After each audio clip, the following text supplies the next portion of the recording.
नमस्कार मंडळी, मी आहे भाविका. मी जर्मनीत राहते म्हणून सध्या जर्मनीतले छान व्हिडिओज आणायचा प्रयत्न करत असते. तर आजचा व्हिडिओ पण खास आहे. आजच्या व्हिडिओमध्ये मी शरद ऋतू दाखवणार आहे जर्मनीतील. तर हा व्हिडिओ मला आधीच करायचा होता. मी वाट बघत होते की कधी झाडांचे छान छान कलर्स होतात, पण ह्या वर्षी खूप लेट झालं. आणि तुम्हाला माझ्या मागे दिसेल तर हे एक झाड, तर त्याचा तुम्हाला पिवळसर वगैरे कलर दिसतोय, पण आता जसं जसं मी रस्त्याने जाते तसं तसं तुम्हाला झाडं दिसतीलच. तर ह्या वर्षी खूप लेट कलर झाला. दरवर्षी नाहीतर तांबडा, नारंगी, पिवळा अशा खूप छान छान छटा दिसतात, पण ह्या वर्षी खूपच लेट झालं यायला. तर याचं बघा किती पिवळं आहे, मस्त छान. आणि जागोजागीसुद्धा अशी पानं पडलेली असतात शरद ऋतूमध्ये. इथं ऑटम असं म्हटलं जातं.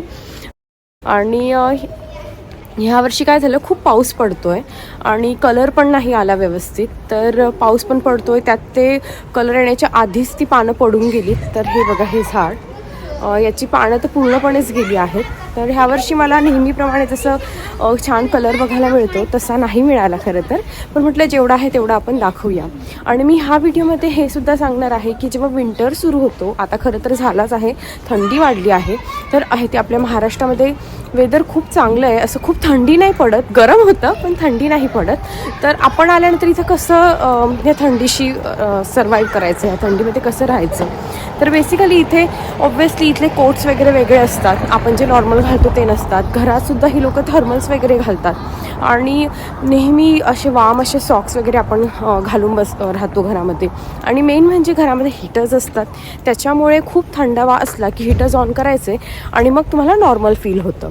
पण तेही कंटिन्यू करून ठेवावे लागत नाही, त्याच्यामुळे पण जी एअर असते, मला तरी त्या खूप वेळ हीटर ऑन असते की सफोकेट व्हायला लागतं. आणि मग लगेच डोअर वगैरे ओपन करावे लागतात. पण थोडं म्हणजे खूप थंडी वाजत असेल तेव्हा आपण ऑन करून सोडायचा, रूम थोडा बराच वेळ हा गरम राहतो. आणि हे तर कंपल्सरी आहे की स्वेटर्स, सॉक्स, टोपी हे कंपल्सरी इथे घालावं लागतं विंटर्समध्ये. आणि सर्वात महत्त्वाचा प्रश्न म्हणजे लहान मुलं. तर लहान मुलांना खेळायला लागतं. आता कान्हा जसा 2.5 वर्षाचा आहे, तर त्याला प्रचंड खेळायला लागतं. तर विंटर्समध्ये मग मी काय काय ॲक्टिव्हिटी करते ते सुद्धा मी तुमच्यासोबत शेअर करते. आणि त्यासोबत तुम्ही मागे बघतच आहात की कसे झाडांचे पानं पूर्णपणे पडली आहेत. आणि विंटरमध्ये मग बेसिकली आम्ही कान्हा 2.5 वर्षाचा असला तरीही आम्ही त्याला किटाला पाठवतो. किटा म्हणजे इथलं प्ले स्कूल म्हणू शकतो.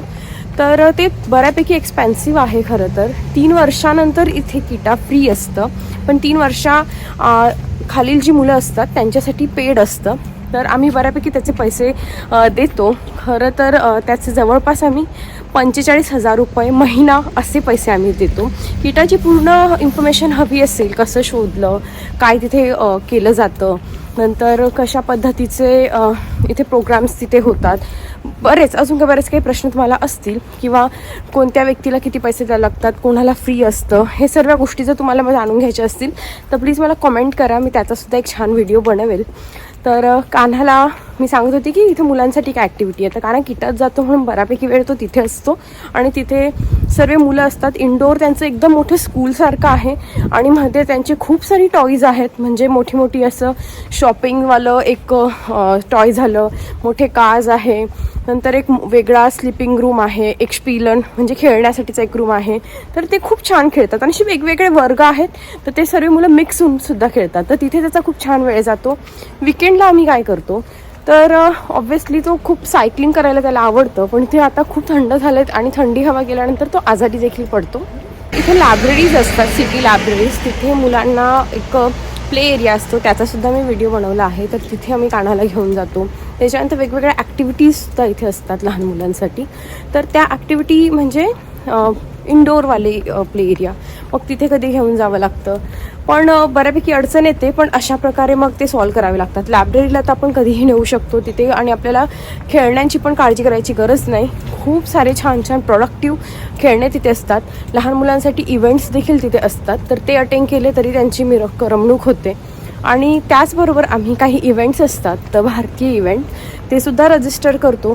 तर त्याच्यातही त्याचं मन रमून राहतं. खूप सारे पुस्तकं आम्ही त्या लायब्ररीतून घरी आणतो, त्याला स्टोरीज सांगतो, पझल्स वगैरे जेवढे आम्हाला इंडोर गेम करता येतील तेवढे आम्ही सांगतो.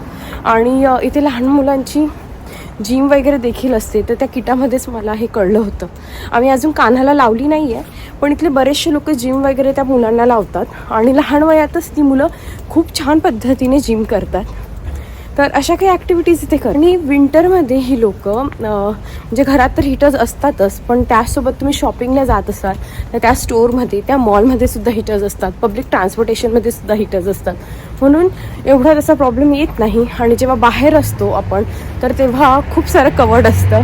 टोपी, आता तरी हा महिना नोव्हेंबर जस्ट स्टार्ट झाला आहे, डिसेंबरपासून तर कंपल्सरी आपल्याला टोपी वगैरे लागते आणि ग्लव्ज लागतात. खूप गार होतं इथे.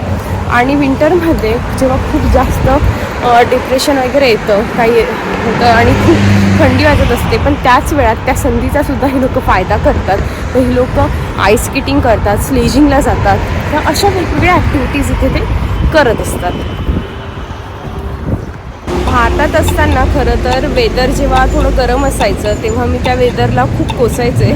खरं तर असतंच ते बऱ्यापैकी आपल्यासाठी गरमच असतं, पण इकडे जेव्हा हा विंटर पाहिला, त्या विंटर हा आपल्या उन्हाळ्यापेक्षा मी म्हणेन जास्त डिप्रेसिंग वाटतो मला. तरी तो वैयक्तिक प्रश्न आहे प्रत्येकाचा, पण जास्त, कारण आपण जास्त काही करू शकत नाही. उन्हाळ्यामध्ये ॲटलिस्ट आपण बाहेर निघू शकतो, जाऊ शकतो आणि खूपच ऊन लागत असेल तर आतल्यात राहू शकतो, पण इकडे तिकडे जायला काहीही प्रॉब्लेम येत नाही. तर माझ्यासाठी तरी एकदा मी उन्हाळा सहन करू शकते, पण हिवाळा नाही, अशी परिस्थिती होऊन जाते. थंडी तर असतेच, त्यासोबत जे निसर्ग असतो तो एकदम हॉरर फिल्मसारखा होऊन जातो. काही एका झाडाला कुठलेही पानं वगैरे नसतात, तर थोडं डिप्रेसिंग वाटतं. डिसेंबर महिना खूप छान जातो कारण क्रिसमस मार्केट असतात, पण जानेवारी फेब्रुवारी महिना हा खूप घाण जातो. त्याच्यामुळे मी भरपूरदा जानेवारी किंवा फेब्रुवारी महिन्यात भारतात जाण्यासाठीचा प्लॅन करते आणि मी तिथेच असते. तर ॲक्टिव्ह राहा आणि मस्त ॲक्टिव्हिटी करा. तर ॲक्टिव्हिटी करत राहा, त्याच्याने डिप्रेशन येणार नाही विंटरमध्ये. आणि फुल्ली कवर राहायचं हाच एक ऑप्शन आहे. आणि आज मी तुम्हाला आउटनसुद्धा दाखवला. आशा करते व्हिडिओ आवडला असेल तर लाईक करा, शेअर करा, सबस्क्राईब करा. तर किंवा लवकरच नवीन व्हिडिओमध्ये. तोपर्यंत सगळ्यांनी काळजी घ्या. बाय.